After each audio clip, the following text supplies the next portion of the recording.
Welcome back, subscribers. This is Johnny Hopper, and you're watching MX Unfiltered. I'm going to go over my hometown national, Thunder Valley.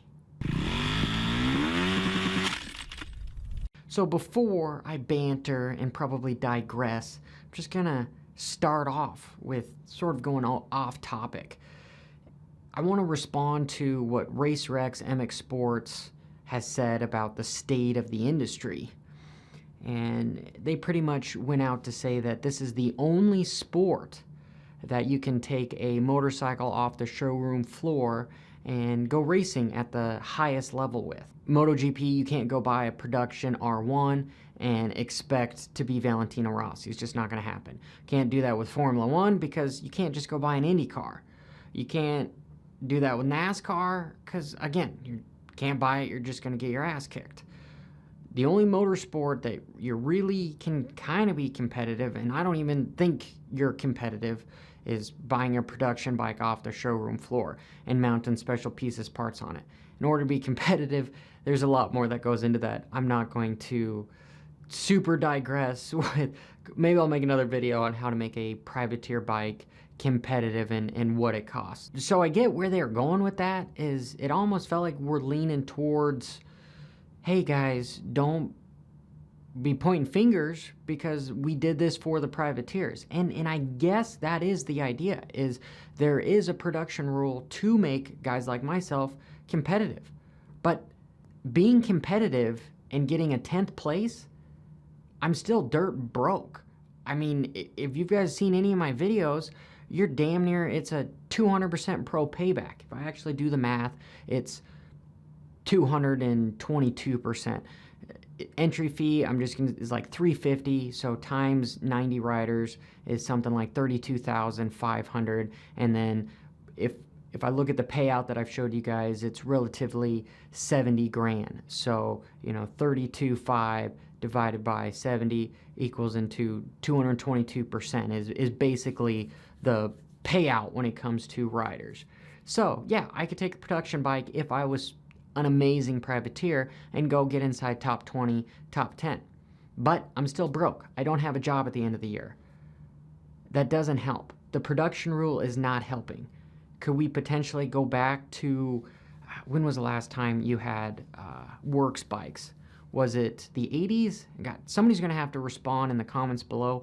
When did we have works bikes? Let's go back to that. Let's build innovation. Let's build or bring more money to the sport so that a privateer that can finish top 10, or maybe now he's on the bubble of only being able to finish 30th or 40th, but he's making 10 times more money. I don't particularly think that he's going to have a problem with it. I think it's just going to grow the sport and make it better. I know I've said some stuff about a stock class, and I do think that we should still have a stock class, but maybe that's a third tier class. So, let me know what you guys think. Good idea, bring back works bikes, get rid of the production rule, let's bring more sponsors, let's do something. Because whatever's happening has been tried, and it's not really getting the desired results. So let's change. I was almost getting that weird feeling, like, man, I should have went back to Colorado to race, because the track didn't look that gnarly. That qualifying and first moto, it looked like a freight train, looked like a smooth track that really didn't develop. Yes, the second moto, it actually got really gnarly and rough and rutted, because I personally think Lakewood is one of the gnarlier, scarier tracks because of just its sort of asphalt-ish, clay, hard-packed dirt with high-speed downhills and little off-cambers, to where these ruts are going to twist your knees and could just potentially hurt you. I mean, ask Tomac. I know some of the riders have been like, yeah, the track actually developed, made it worth racing. I know the factory guys really like the rough tracks. I personally have loved this year because the tracks haven't been as gnarly. And as a privateer that doesn't have works suspension, it levels the playing field. It makes everything closer. But it does, there is a caveat, it does make the speeds up. And so if the speeds are up, when you make a mistake, you're going to crash. It's potentially going to hurt more. And yeah, we could see that first moto when the track was the smoothest. In the 250 class, it looked like there was 4 riders that didn't sign up for Moto 2. You had Mason Gonzalez, you had RJ Hampshire, you had Colton Egleman. I hope I say that, man. I'm sorry if I didn't. And Cameron McAdoo. And then the 450 class, you had Blake Baggett, Joey Savacci, and Felix Lopez that didn't race Moto 2. And is that bike problems? Is that injuries? It's ironic, I guess, to say the least. Those downhills get so gnarly, and they weren't very gnarly until the second moto. Again, until the second moto. I'm just spitballing ideas here because if I was going to continue to digress and not really talk about the race at hand, I would say we need to get rid of all sorts of time qualifying. I know every other motorsport does time qualifying. Well, the track doesn't change. Not to the extent that it does in motocross and supercross. I say it goes back to race for position.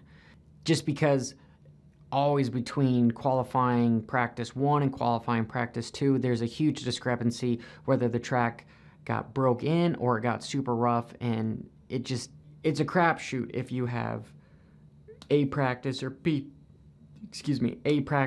practice. If we're trying to level the playing field with that production rule that's not helping when it comes to bring money in, let's not have them do time qualifying. Change it up. I believe things worked better in the past, so let's go back to that format. And then as far as getting more fans involved and have it easier to understand, let's change the point system. 40 points for first, 1 point for 40th would make it very easy for the viewers. I do understand that might create some sort of an issue to where first place should get a little bit more of a bonus. So maybe we should do 50 points per moto, and you have 10 extra points for, I don't know, first through third, and then it divvies down there. Something. Because again, if you watch my other video, I'm still haven't gotten over it as far as if you get into Fast 40, you should have something to show for it, because it's definitely not the pay. And when it comes to analyzing the race, I know everyone kind of repeats what happened in the moto. I'm just going to go over a couple things that I saw. So that uphill, you had those gnarly rollers, and then you could like triple and continue to go up that hill. Obviously, that was faster. I do think you need to have some horsepower there. I think there's a little bit of technique there, because on the backside of that triple there, you're landing into ruts, because all the other privateers that don't have enough speed to jump that, they're creating ruts jumping over that. So if you have enough horsepower, you could actually make it smoother, so you don't have to worry about landing in any of those ruts because you're jumping over it. Yes, Johnny, it seems like in this video there is a narrative here that I'm just negative. Negative with solutions, I guess I would say, and negative with bringing different topics to the viewers. Just because I'm on the topic of privateers, you see all these factory guys scrub off these big jumps and, continue to move forward. I'll tell you that right now, it's a horsepower thing. Every rider on the 40-man gate is a damn decent scrubber, depending upon whether or not they have enough horsepower to scrub, because if you're leaning back trying to seat bounce to get over something, you can't scrub it. You're preloading to jump higher as opposed to scrub speed to stay lower. It's a big difference. So I'm digressing, not really going anywhere. I'm just pointing it out. That Lakewood, with it being at altitude, robs horsepower, and some of these bigger jumps make it harder for these non-factory bikes. I would even say even the Geico bikes compared to the Star Racing bikes makes it a little bit harder to get some stuff done, especially, I want to call it horsepower hill, that start. It was interesting in the 250 class, you saw all the Yamahas out front. All these guys know how to start. I know from experience the best gates are pretty much 5-6 from the very end of the right, and it's to the left of the box because it's the most straight path, shorter distance to get up there. Guys are pretty much screwed if they're very on the far left.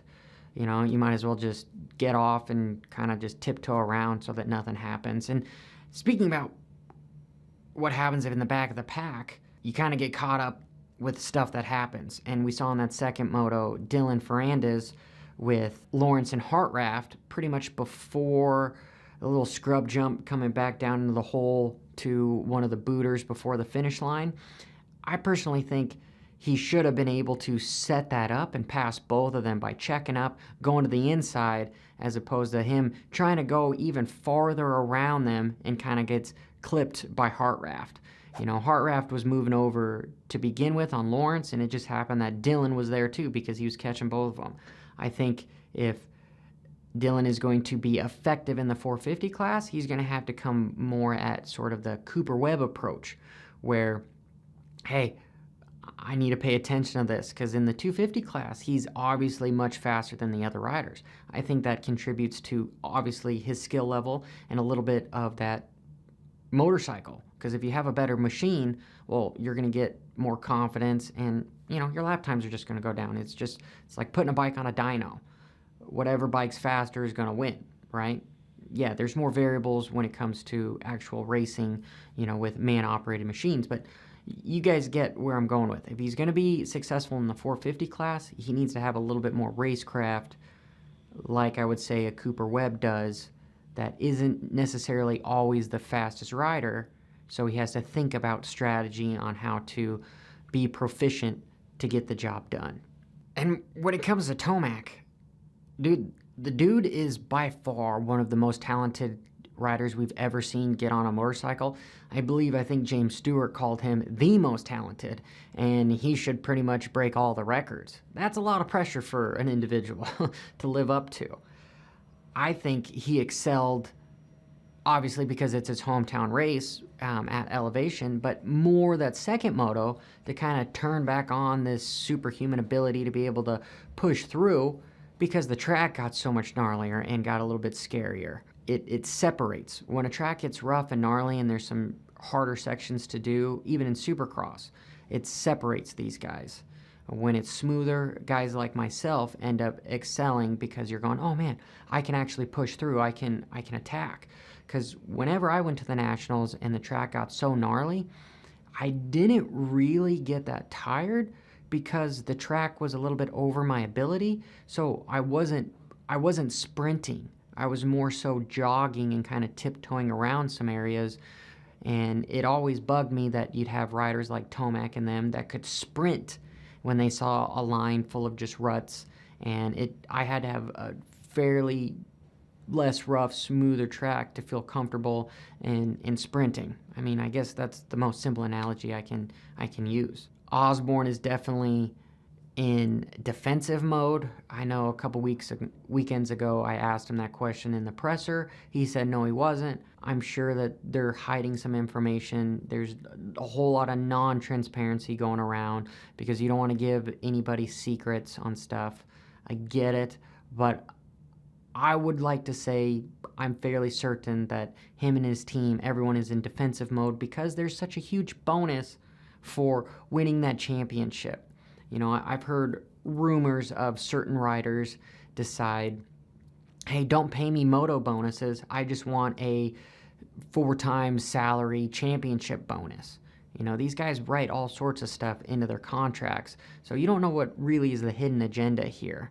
With the teams have that too with their sponsors. You're going to give them more money if something happens. You know, as viewers, we don't understand all the politics that are going into the racing unless you're there or actually in the rigs to see what's going on. I guess the last thing I'm just going to end with is, where are all the 30-second girls?